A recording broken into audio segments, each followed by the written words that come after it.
Bonjour à tous et bienvenue aujourd'hui dans cette nouvelle vidéo. Aujourd'hui, en fait, on va voir un petit peu comment raconter une histoire, comment mettre en scène un lieu comme celui-ci, les pertes de la Valserine, comment mettre de l'humain dedans, comment vous incorporer dans ce film. On va regarder comment mélanger les images aériennes et les images au sol. Jusqu'à maintenant, je vous montrais comment filmer avec votre drone. Là, c'est le Mavic 2 Pro, ça peut être le Mavic Pro, le Phantom 4, peu importe. Je vous montrais comment filmer avec votre drone. Aujourd'hui, on va voir comment filmer avec un stabilisateur 3 axes pour smartphone. C'est très peu cher maintenant, c'est complètement accessible et ça peut largement compléter vos vues aériennes. On va regarder comment on peut les fusionner. Vous allez voir, c'est tellement simple de raconter une histoire et de fusionner les plans aériens et les plans au sol que vous allez dire « mais comment je n'y ai pas pensé avant ?» À tout de suite.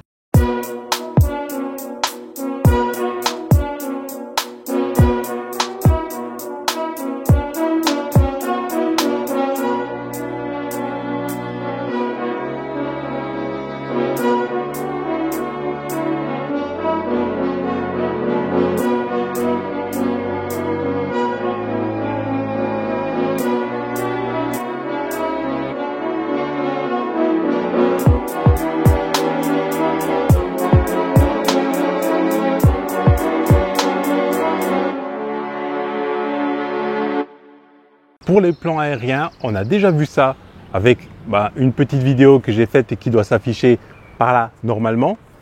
Donc, on va laisser tomber ça. Et maintenant, on va s'attaquer plutôt à la partie stabilisateur 3 axes. Et le stabilisateur 3 axes que moi j'ai choisi, c'est le Zhiyun Smooth 4. Il en existe énormément de différentes marques maintenant.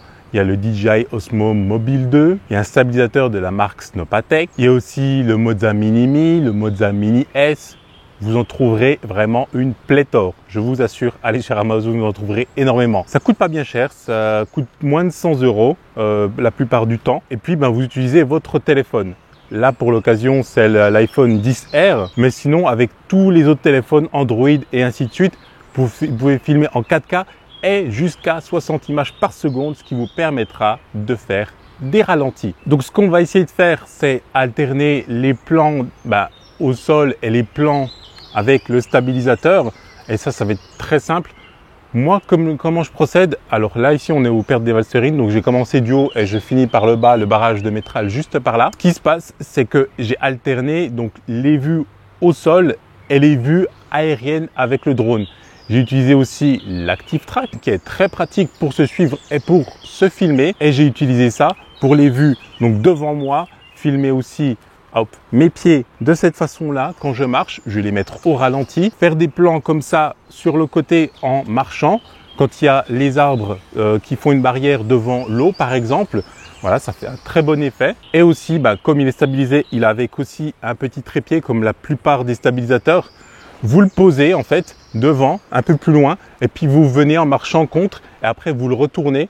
Et puis vous repassez devant. Voilà, comme ça fait comme une petite balade, vous baladez les gens dans votre vidéo. C'est vraiment ça le principe. Et vous allez voir, c'est extrêmement simple. Là ici, le terrain de jeu, il est un peu compliqué, j'avoue.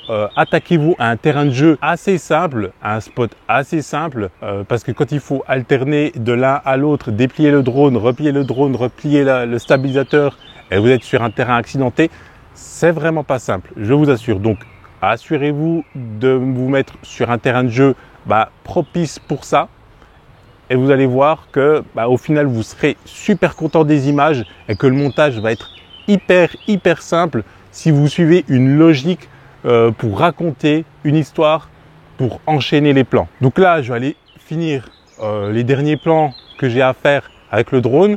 Alors comme mode intelligent, j'ai utilisé l'Active Track et j'ai utilisé aussi le mode trépied.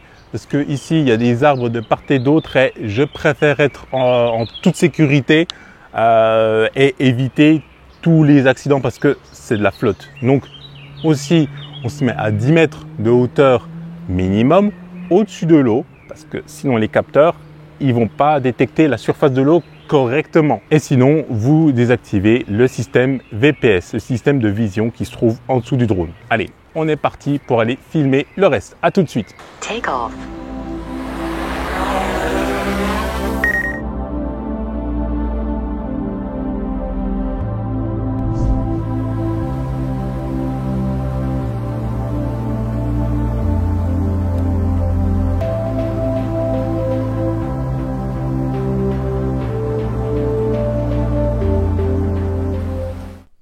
commencer par le début, vous montrer où se situent les pertes de la Valserine, clairement. Donc on descend, on descend, on descend, on descend.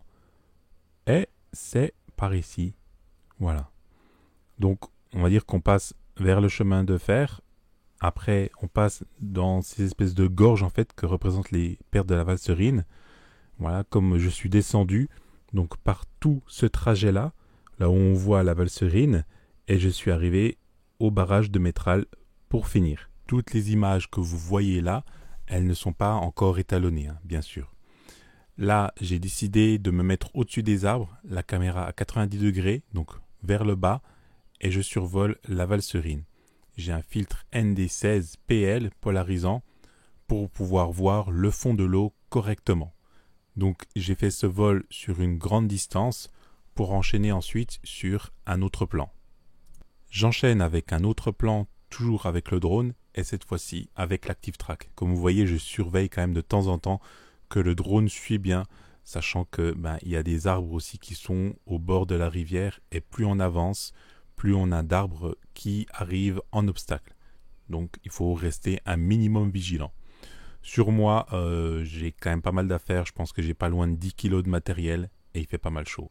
Après, j'ai fait monter le drone en l'air un petit peu pour avoir une vue d'aigle en fait au final, pour qu'on voit bien en fait toute l'immensité du paysage.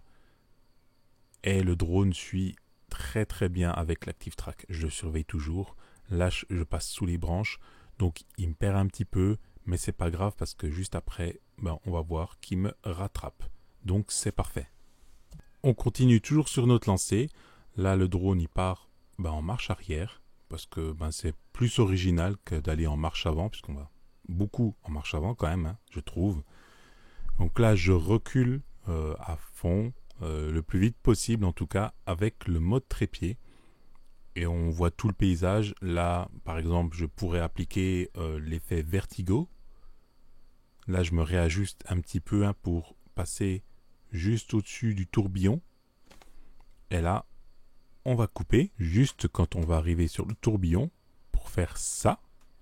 Donc là, je me suis mis au-dessus du tourbillon et je vais monter, faire une ascension tout en tournant sur l'axe Z. Vous allez voir ça. Donc ça démarre tout doucement, bien sûr. Et on monte de plus en plus. On garde une vitesse constante. Et ça, là-dessus, je vais créer une rampe de vitesse. C'est-à-dire qu'on va passer de l'état ici à beaucoup plus haut en très grande vitesse avec un effet blur, un effet de flou.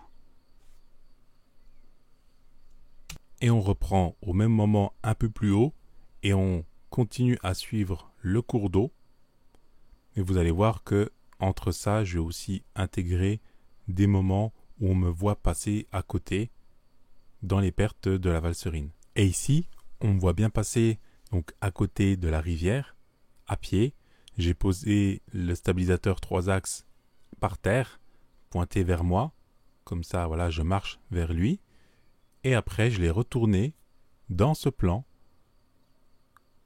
Voilà, c'est vraiment très transparent et ça montre ma progression dans le décor des pertes de la Valserine.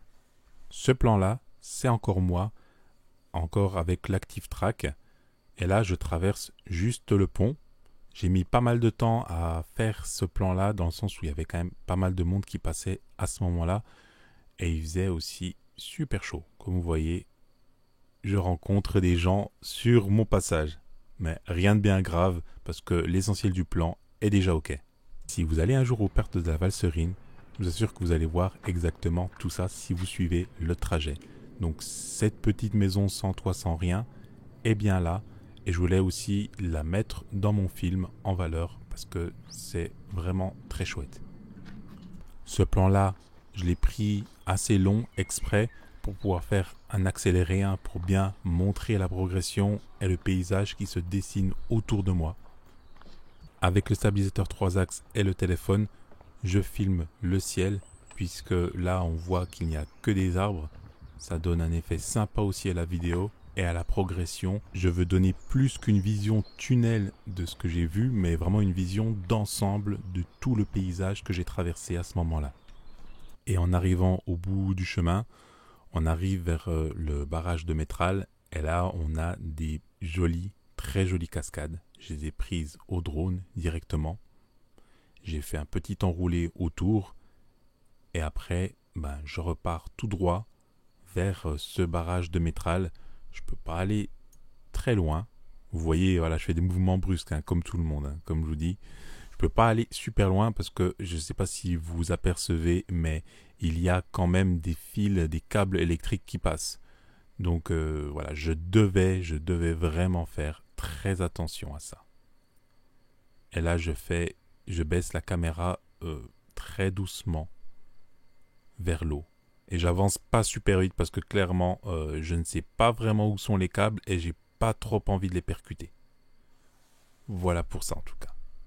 Je continue mon parcours en m'incluant dans les plans comme d'habitude. Donc là, j'ai posé le Steadicam dans l'herbe, juste là, pour me filmer. Et par la suite, j'ai repris le Steadicam et j'ai filmé exactement le même parcours pour qu'on voit encore beaucoup mieux ce qui se passe. Et là, je pourrais bien sûr faire des ralentis puisqu'on est à 60 images par seconde. Si vous avez bien suivi ma logique, ma façon de faire, vous voyez qu'au final, je fais plusieurs plans du même endroit pour pouvoir mixer les plans aériens et les plans au sol au final. Donc il y a beaucoup de plans que je ne vous ai pas montré bien sûr, mais que je mettrai dans le montage final pour que vous puissiez comprendre en fait comment marche cette mécanique de monter des images au sol et des images aériennes. Fin du parcours et fin des images que j'ai prises avec le stabilisateur pour les images au sol et le drone pour les images aériennes. Ce qui reste à faire maintenant, c'est le montage complet avec l'intégration ou non de transition, mais aussi de sound design, c'est-à-dire bruit de l'eau, bruit de la nature, etc. Et donner surtout un sens à cette histoire. Pas le boulot le plus facile, mais une fois que c'est fait, c'est très gratifiant de voir le résultat. Là, vous voyez vraiment que en fait, créer un film, c'est vraiment un boulot de dingue. Et là, je me rends compte encore plus. Parce que cette journée-là, il faisait extrêmement chaud. J'avais pris un demi-litre d'eau qui est passé en à peine 1 heure de temps. Donc à la fin, j'étais desséché. Mais je suis quand même allé au bout parce que je voulais quand même vous faire cette vidéo-là. J'espère que ça a pu vous aider, en tout cas. Que ça peut vous inspirer, ce genre de plan ou cette méthode. Bien sûr, je suis conscient que c'est ma méthode, que voilà, c'est quand même pas super simple et qu'on va pas faire ça tous les jours, mais une fois de temps en temps, je pense que ça peut être vraiment sympa en tout cas. Comme vous voyez en plus, dans ce cadre-là, ça peut être cool. Donc voilà. En tout cas, merci d'avoir regardé cette vidéo. Si vous avez aimé cette vidéo, mettez un pouce en l'air, abonnez-vous, activez la cloche. Si vous n'avez pas aimé, vous savez ce qu'il vous reste à faire, le petit pouce en bas. Vous savez qui je suis, c'est Najib pour la chaîne NKO. Je vous dis à la prochaine. Photographier, filmer, voler. Peace!